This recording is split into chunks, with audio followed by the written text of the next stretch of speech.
வணக்கம் ஜெயஹிந்த். இன்னைக்கு நம்ம சேனல்ல வளைகுடா நாடுகள் மற்றும் அங்கே நடக்கக்கூடிய போருடைய தாக்கம் அந்த நாடுகளை விட அதிகமாக இருக்கக்கூடிய ஒரு நாடு அப்படின்னா பாகிஸ்தான் தான். இந்த முதல் நாள் போரில் யுஏஇயில் ஒருத்தர் கொல்லப்பட்டார், சவுதியில் ஒருத்தர், பஹ்ரைனில் ஒருத்தர்னு சொல்லி ஒரு 7 பேர் இங்கே அங்கன்னு சொல்லி இந்த போரில் உயிரிழந்தாங்க. அதே நாளில் இதில் பார்த்தீங்க அப்படின்னா கராச்சியில் இஸ்லாமாபாத்தில் இருக்கக்கூடிய அமெரிக்க தூதரகத்து மேல் நடத்தப்பட்ட தாக்குதலில் அமெரிக்கர்கள் சுட்டதில் பார்த்தீங்கன்னா 40 பாகிஸ்தானியர்கள் கொல்லப்பட்டாங்க. ஸோ வாருக்கும் இவங்களுக்கும் சம்மந்தமே இல்லை, எங்கேயோ இருந்தாலும் இந்த காட்டு மிராண்டி நாடு அப்படின்றது தன்னோட உயிரை, மக்களோட உயிரை இப்போ கொடுத்துக்கிட்டு தான் இருக்காங்க.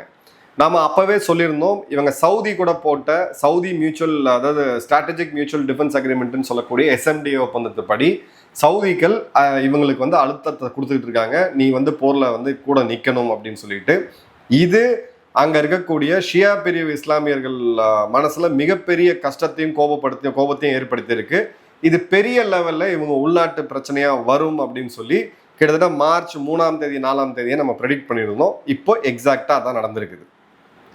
பாகிஸ்தானில் இருக்கக்கூடிய ஷியாக்கள் அப்படின்னு பார்த்தீங்கன்னா 24 கோடி பேரில் மொத்த பாகிஸ்தானோட ஜனத்தொகையில் 4 கோடி பேர் ஷியாக்கள் இருக்கிறாங்க. ஈரானுக்கு அப்புறம் ஷியாக்கள் அதிகமாக இருக்கக்கூடிய நாடு அப்படின்றது பாகிஸ்தான் தான். இப்போ இந்த சுதந்திரத்துக்கு பிறகு 1947க்கு பிறகு அங்கிருந்து 10% அதிகமாக இருந்த இந்துக்கள் இன்னைக்கு காணாமல் போயிட்டு 1% ஆயிட்டாங்க. ஒன்று அவங்க கொல்லப்பட்டாங்க, இல்லை அவங்க கட்டாய மதமாற்றம் செய்யப்பட்டாங்க. அங்கிருந்து ஒரு 5% சீக்கியர்கள் இன்னைக்கு ஒன்றுமே இல்லாமல் போய் பேருக்கு இங்கங்கன்னு இருக்கக்கூடிய நிலைமைகள் அப்படின்றது இருக்கு. கிறிஸ்தவர்கள் அங்கே ஒரு கிட்டத்தட்ட ஒரு 3-4% அப்படின்னு இருந்தாங்க.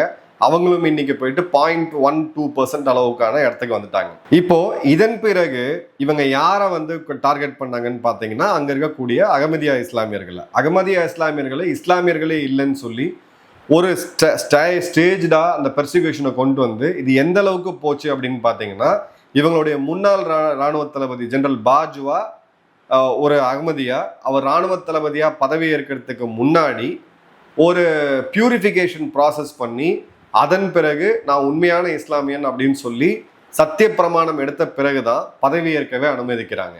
இப்போ அடுத்த லெவல் என்னன்னு பார்த்தீங்கன்னா, இவங்களுடைய பலூச்சிகள், சொந்த நாட்டிலேயே 3ஆம் தர குடிமக்கள், அங்க இருக்கக்கூடிய பஸ்தூனிகள், சொந்த நாட்டிலேயே 2ஆம் தர குடிமக்கள், இப்படியே போயிட்டு இருந்தவங்க இப்ப யாரை கை வச்சிருக்காங்கன்னு பார்த்தீங்கன்னா அங்க இருக்கக்கூடிய ஷியா பிரிவு இஸ்லாமியர்கள். அவங்களுடைய ஃபவுண்டிங் ஃபாதர் முகமது அலி ஜின்னாவே ஒரு ஷியா பிரிவு இஸ்லாமியர் அப்படின்றது எல்லாருக்குமே தெரியும். ஸோ இவங்களுடைய ஹிஸ்டாரிக்கலி ஒரு செல்ஃப் டிஃபீட், தேச தந்தைன்னு சொல்லக்கூடிய ஷியார் இஸ்லாமிய பிரிவை சேர்ந்த முகமது அலி ஜின்னாவை தேச தந்தையா கொண்டாடக்கூடிய இவங்க இப்போ எங்க நிற்கிறாங்க அப்படின்றத நம்ம பார்க்கலாம். ஃபர்ஸ்ட் பாகிஸ்தானுடைய ஷியா முஸ்லிம்ஸ் எடுத்தீங்கன்னா மக்கா, மதீனா, ஈராக்ல இருக்கக்கூடிய நஜாஃப் மற்றும் கர்பாலா ஈராக்ல இருக்கக்கூடியது, மஷாத் ஈரான்ல இருக்கக்கூடியது இவங்களுடைய மிக முக்கியமான புண்ணிய தலங்கள். இது பொலிட்டிக்கலாக கிடையாது, ரிலீஜியஸாக அவங்களுக்கு ரொம்ப ரொம்ப இம்பார்ட்டண்ட்டானது. இப்போ ஜெனரல் ஜியா உல்லக் இந்த ராணுவ சர்வாதிகாரி 1977 88 இருந்த காலத்தில் பார்த்தீங்க அப்படின்னு பார்த்தீங்கன்னா குறிப்பிட்டு ஷியாவுடைய அந்த இஸ்லாமியர்களுடைய மத வழிபாட்டு முறையில் தாக்குனது. அதே மாதிரி பார்த்தீங்கன்னா சிபாஹி சஹாபா, லஷ்கரி ஜாங்குவின்னு சொல்லிட்டு இது ஷியாக்களுக்கு எதிரான பயங்கரவாத அமைப்புகளை நேரடியாக காசு கொடுத்து வளர்த்து விட்டது. அதன் பிறகு பார்த்தீங்க அப்படின்னா ஷியா பிரிவு இஸ்லாமியர்களோட அந்த மத குருக்களை குறிப்பாக டார்கெட் பண்ணி அதை வீண் ஆஃப் பண்ணணும்ன்ற அளவுக்கு இவங்க கொண்டு போனாங்க. இப்போ 88க்கு பிறகு இப்போ இன்னொரு சர்வாதிகாரி இப்போ இருக்கிறான், இவன் பேர் தான் அசீம் முனீர். மார்ச் 19ஆம் தேதி ஒரு இஃப்தார் பிரேயர் மீட்டிங்கில் ஆர்மி சீஃப், இவனோட ஃபீல்டு மார்ஷல்னு சொல்லக்கூடிய ஃபேக் மார்ஷல் அசீம் முனீர் ஒரு இஃப்தார் கேதரிங்கை கொண்டு வரும்போது இதில் இருக்கக்கூடிய டாப் ஷியா உலிமா, அதாவது ஷியா பிரிவு இஸ்லாமியர்களுடைய மத தலைவர்கள் அதில் கலந்து கொள்கிறாங்க. ஏன்னா இதை அவங்களா கலந்து கொள்ளல, இவங்களோட ISPR உடைய அழைப்பின் பேரில் இப்போ நடக்கக்கூடிய இந்த சவுதி, அமெரிக்கா இந்த போர் பிரச்சனையில், ஈரான் போர் பிரச்சனையில் எங்கே இங்கே ஷியாவுடைய அப்ரைசிங் வந்துடக்கூடாது அப்படின்றதுக்காக இவன் பேசியிருக்கான், இவன் அழைத்து கூப்பிட்டு பேசியிருக்கான். இப்போது இவங்க என்ன சொன்னாங்கன்னு பார்த்தீங்கன்னா, official version, army chief interacted with Shia clergy where matters of national security and the role of ulema and social harmony came under discussion. Munir emphasized that the religious sentiments must not be exploited to incite violence. He warned that violence in Pakistan on the basis of incidents occurring in other country will not be tolerated. ISPR presented the meeting as a constructive dialogue focused on unity, tolerance and countering misinformation. So 3 விஷயம். இப்போ இங்க கூப்பிட்டு பேசினது சுன்னி பிரிவு இஸ்லாமியர்கள்ல பெரிய அளவுக்கு கூப்பிடல. ஷியா பிரிவு இஸ்லாமியர்கள் அவங்களோட மத தலைவர்களை தான் கூப்பிட்டுட்டு ரிலீஜியஸ் சென்டிமெண்ட்டை வந்து நாளைக்கு இதுவா போராட்டமா இங்க வந்து வன்முறையா மாறக்கூடாது. ஓகே, ஒரு நியாயமான பேச்சு தான். அடுத்தது பார்த்தீங்க அப்படின்னா பாகிஸ்தான்ல நடக்கிற வன்முறை அப்படின்றது வேற ஒரு நாட்டில் நடக்கக்கூடிய இன்சிடென்ட்ஸை பேஸ் பண்ணி இருக்கக்கூடாது. இதை நாங்கள் பொறுத்து கொள்ள மாட்டோம். ராணுவ தளபதி யூனிஃபார்ம்ல சொல்றான் அப்படின்னா அது வந்து எச்சரிக்கை. 3வது பார்த்தீங்க அப்படின்னா இந்த இடத்துல நேஷனல் செக்யூரிட்டி பத்தி கம்யூனல் ஹார்மோனி அப்படின்றது, இப்போ கம்யூனல் ஹார்மோனி அப்படின்னு நீங்கள் வந்து பல மதத்தை சேர்ந்தவங்க இருக்கிறாங்க. இந்த மாதிரியான பிரச்சனைகள் நம்ம இந்தியாவில் பல காலகட்டங்களில் நம்ம பார்த்துருக்குறோம். மத ரீதியாக ஒருத்தர் தாக்குறது, வன்முறைகள்லாம் நம்ம பார்த்துட்டு தான் இருக்கோம். அந்த மாதிரி இருந்தால் ஓகே. இதில் இருக்கிறதே பார்த்தீங்கன்னா இவங்க அனைவருமே பார்த்தீங்கன்னா இஸ்லாமிய சமூகத்தை சேர்ந்தவங்க. இவன் கூப்பிட்டது ஷியா பிரிவு இஸ்லாமிய பிரிவர்களை மட்டும். இப்போ இந்த 1 hour மோனோலாக்கு பிறகு வெளியில வந்த அந்த இஸ்லாமிய தலைவர்கள் என்ன சொல்றாங்க அப்படின்னு பார்த்தீங்கன்னா, அவனோட அந்த டோனே வந்து ரொம்ப ரொம்ப சர்வாதிகாரமாகவும் ரொம்ப கேவலப்படுத்துற மாதிரியும் இருந்துச்சு. அப்படிதான் ஃபர்ஸ்ட். அதே மாதிரி பார்த்தீங்க அப்படின்னா டின்னருக்கு பிறகு, அதாவது உணவுக்கு பிறகு, இஃப்தார் நோன்பு பிடிச்ச அந்த உணவுக்கு பிறகு அவன் வந்து ஒரு ஃபாலோ அப் மீட்டிங் இன்ஃபார்மலா பேசணும் அப்படின்றதுல அவன் அப்ரப்டா கிளம்பி போனான், எங்களை மதிக்கல. அலாமா நசீர் அப்பாஸ் தக்வி அப்படின்ற இந்த மிக முக்கியமான ஒரு தலைவர் பேசும் பொழுது கம்ப்ளீட்டா அவரை வந்து அவன் இக்னோர் பண்றான். நீ மத தலைவர்களை கூப்பிட்டு அழைப்பின் பேர்ல அவங்க வந்தாங்க, அதுவும் இஃப்தார் அப்ப நோன்பு வந்து அந்த இஃப்தார் பார்ட்டியில வராங்க அப்படின்ற போது அவங்களுக்கு வேண்டிய மரியாதை கொடுக்க வேண்டிய உனக்கு பொறுப்பு உனக்கு இருக்குது. ஸோ இதுல பாத்தீங்கன்னா நிறைய ஜெனரல்ஸு யூனிஃபார்ம்ல அங்க வந்துட்டு பயங்கர ஒரு இராணுவ குவிப்பை காமிச்சு இவங்களை வந்து இன்டிமினேட் பண்றது, அதாவது பயமுறுத்துறது, அந்த மாதிரியான வேலையை அவன் பண்ணியிருக்கான் அப்படின்ற பாக்குறோம். அதன் பிறகு ரொம்ப முக்கியமானது அல்லாமா ஷிஃபா நஜாஃபி அப்படின்ற அவருடைய இதுல தெளிவான வார்த்தைகள் அவன் பேசினது ஹிந்தியில. If you love Iran so much then you should go to Iran, the doors are open. அங்க இருக்கக்கூடிய 4 கோடி ஷியா பிரிவு இஸ்லாமியர்களுக்கு உனக்கு ஈரானை நீ ரொம்ப நேசிச்ச அப்படின்னா ஈரானுக்கு போயிட, நாங்க டோரை திறந்து தான் வச்சிருக்கோம் அப்படின்ற போது என் நாட்டை விட்டு நீ வெளியில போ அப்படின்றதா அதுல வந்து கிளியர் கட்டான ஒரு ஸ்டேட்மெண்ட் அப்படின்றது இருக்குது. அதே மாதிரி பாத்தீங்க அப்படின்னா நஜாஃபி நேரடியாக இதுக்கான பதில் தாக்குதலை கொடுத்திருக்காரு. You all are slaves of USA. அங்க இருக்கக்கூடிய இராணுவத்தில் இருக்கக்கூடிய இந்த அசிமூனிலிருந்து அடிப்படைகள் எல்லாரையும் வச்சு நீங்க எல்லாமே பாத்தீங்கன்னா அமெரிக்காவுடைய கொத்தடிமைகள் அப்படின்றத சொல்லியிருக்காரு. இப்போ கோ டு ஈரான் அப்படின்றது கிளியர் கட்டா இப்போ இந்துக்கள் முடிஞ்சு, கிறிஸ்தவர்கள் முடிஞ்சு, சீக்கியர்கள் முடிஞ்சு, அகமதியா பிரிவு இஸ்லாமியர்கள் முடிஞ்சு, இப்போ இவனுங்க டார்கெட் பண்றது அங்க இருக்கக்கூடிய ஷியா கம்யூனிட்டியை. 15% 4 கோடி மக்கள். ஈரானுக்கு பிறகு அதிகமாக ஷியா மக்கள் எங்க வசிக்கிறாங்க இஸ்லாமியர்கள் அப்படின்னு பார்த்தீங்கன்னா பாகிஸ்தான்ல தான். ஸோ கிளியர் கட்டா அவங்க லாயலா இல்லை, நாட்டுக்கு அவங்க வந்து விசுவாசமா இல்லை அப்படின்றத எஸ்டாப்ளிஷ் பண்ணிட்டு கலெக்டிவா நான் எல்லாரையுமே ஒருத்தன் வந்து இந்த மாதிரி இப்போ ஒரு செக்ட் போராட்டம் பண்ணீங்கன்னா எல்லாரையுமே வந்து நான் காலி பண்ணுவேன் அப்படின்றதும், அதுவும் உனக்கு வந்து ஈரான் ரொம்ப பிடிச்சிருந்ததுன்னா நீ ஈரானுக்கு போக வேண்டியதானே அப்படின்னா, இதே தான் வந்து பங்களாதேஷ் அன்னைக்கு இருந்த கிழக்கு பாகிஸ்தான் சொன்னாங்க, நீங்க வேற நான் வேற, இந்த 2 நேஷன் தியரியே ஒன்றும் இல்லைன்ட்டு தெளிவா எழுதி வச்சுக்கோங்க. பலூச்சிகளோடது இன போராட்டம், பஸ்தூனிகளோடது ஒரு இன போராட்டம். அது வந்து ஷரியாலாவை ஆப்கானிஸ்தான்ல இருக்கிறது அங்கே கொண்டு வரணும்ட்டு. பஸ்தூனிகள் டிடிபி பிரிவினை பேசல, தனி நாடு கேட்கல. பலூச்சிகள் எங்க வளங்களை கொள்ளையடிச்சுட்டு எங்களை 3ஆம் தர குடிமக்களா நடத்துறீங்க அப்படின்னு சொல்லிட்டு அவங்க வந்து பிரிவினை கேட்கிறாங்க, தனி நாடு வேணும்னு கேட்கிறாங்க. ஆனா ஷியா பிரிவு இஸ்லாமியர்கள் இன்னி வரைக்கும் அவங்க தனி நாடெல்லாம் கேட்டது கிடையாது, ஒன்னாதான் வாழ்ந்துகிட்டு இருக்காங்க. அவங்களுடைய ஃபவுண்டிங் ஃபாதர், தேச தந்தையாவே பார்த்தீங்க அப்படின்னா முகமது அலி ஜின்னாவே ஒரு ஷியா தான். ஸோ இந்த இடத்துல இந்த இன்டிமிடேஷன் அப்படின்றது ஒரு சர்வாதிகாரிக்கே உரித்தானது.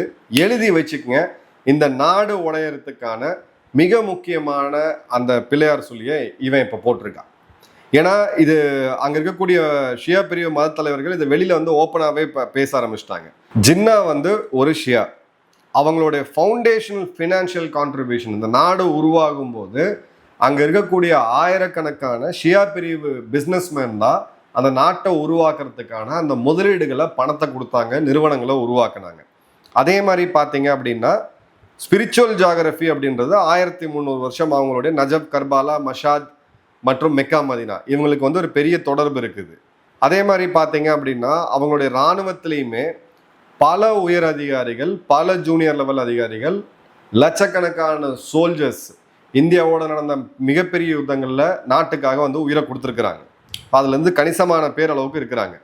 ஸோ இந்த இடத்துல ஃப்ரைடே செர்மான்ஸில் ஸ்ட்ரீட் ரியாக்ஷன் எப்படி இருக்குது அப்படின்னு பார்த்தீங்கன்னா, சையத் ஜாவேத் நக்வி இந்த ஃப்ரைடே இது பண்ணது வார் அகெயின்ஸ்ட் ஷியா. இது வந்து அவங்க நேரடியாகவே டிக்ளேர் பண்ணிட்டாங்க. பாகிஸ்தானில் ஷியாக்களுக்கு எதிரான ஒரு போரை துவங்கிட்டாங்க அப்படின்னு சொல்லிட்டு அசீம் முனீரையும் ஜியாவுல் ஹக்கீம், ஜெனரல் ஜியாவுல் ஹக்கீம் கம்பேர் பண்ணி இந்த இடத்துல அவங்க இராணுவம் எப்படி இவங்க பலூச்சிகளுக்கு இது பண்ணாங்களோ, வஞ்சம் செஞ்சாங்களோ, கொலை செஞ்சாங்களோ, எப்படி டிடிபி பஸ்தூனிகளை நடத்தினாங்களோ அந்த மாதிரி தான் இந்த மாதிரி கொண்டு வர போகிறாங்க அப்படின்னு சொல்லிட்டு ஒரு பாலிசி சிக்னலே வந்து கொடுக்கறத நம்ம பார்க்குறோம். இப்போது ஷேக் ஜாவேத் ஸ்கார்து பகுதிகளில் பிஓகேல இருக்கக்கூடிய ஸ்கார்து பகுதிகளில் மிகப்பெரிய பாப்புலேஷன் அப்படின்றது ஷியா பிரிவு இஸ்லாமியர்கள் தான். அவங்க என்ன சொன்னாங்க அப்படின்னு பார்த்தீங்கன்னா, இந்த இடத்த பிடிக்கிறதுக்கு, இந்த இடத்த ரீடைன் பண்ணுறதுக்கு 3 லட்சம் ஷியா பிரிவு இஸ்லாமியர்கள் இராணுவத்தில் இருக்கிறாங்க, இவங்க தான் பண்ணியிருக்கிறாங்க அப்படின்னு சொல்லிட்டு அலாமா ஷேக் ஜாவேத் இதை பற்றி பேசும்பொழுது ஸ்கார்துவோட ஈத்கால பேசும்பொழுது பார்த்தீங்க அப்படின்னா ஓப்பன் ப்ரேயர்ஸ் நல்லா அந்த வேர்டை கவனிங்க, முக்கியமான வார்த்தை இது. Out of Pakistan's 8 lakh soldiers, 3 lakhs are brave Shia soldiers. You have insulted them by telling Shias to go to Iran. Apologize or ready to face action. Asim Munir, you have insulted 3 lakh Shia soldiers. You are only Pakistani as long as you hold your position. You are merely using the name of Pakistan. We are the ones who must protect Pakistan. We have to live and die here. You, however, will live after your job ends. தெளிவா இராணுவத்துக்குள்ள ஒரு பிரிவினை அப்படின்றது வந்துருச்சு. 3 லட்சம் 8 லட்சம் பாகிஸ்தான் சோல்ஜர்களில் 3 லட்சம் பேர் வீரர்கள் ஷியா பிரிவை சேர்ந்தவங்க. நீ வந்து எங்களை ஈரானுக்கு போக சொல்றது எங்களுடைய மொத்த பேரையும் எங்களுடைய தாகத்தையும் நீ வந்து இன்சல்ட் பண்ணியிருக்கிற. மரியாதையா மன்னிப்பு கேளு, இல்லை ஃபேஸ் ஆக்ஷன். நீ வெறும் பாகிஸ்தானை பேருக்கு தான் பயன்படுத்துகிற.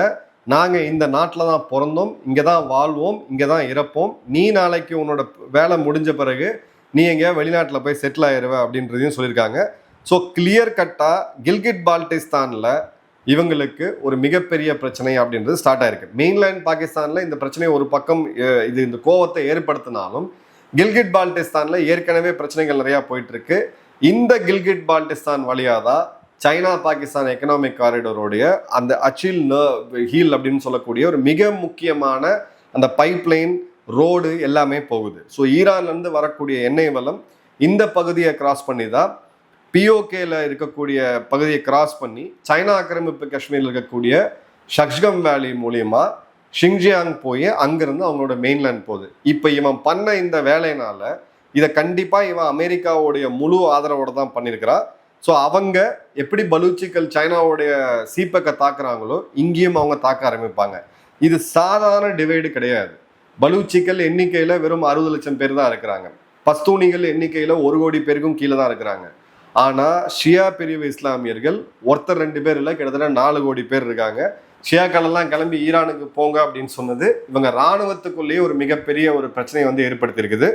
இந்த நாட்டுக்கு ஜியாவுல் ஹக் அவன் என்ன பண்ணானோ, பர்வேஸ் முஷரஃப் என்ன பண்ணானோ அதை விட மிகப்பெரிய ஒரு வேலையை இந்தியாவுக்காக இவன் அசீம் முனீர் பண்ணிட்டு இருக்கா. அசீம் முனீர் இன்னும் 100 வருடம் நல்லா வாழணும். ஏன்னா அப்போதான் இந்த நாடு எந்த உண்மையான ஒரு காரணத்துக்காக ஒரு டெம்பரரி செட்டப்பாக பிரிட்டிஷால் உருவாக்கப்பட்டுச்சோ அது முறியடிக்கப்படும். இன்ட்ரெஸ்டிங் டைம்ஸ் வெயிட் பண்ணி பாருங்க. நன்றி, வணக்கம், ஜெயஹிந்த்.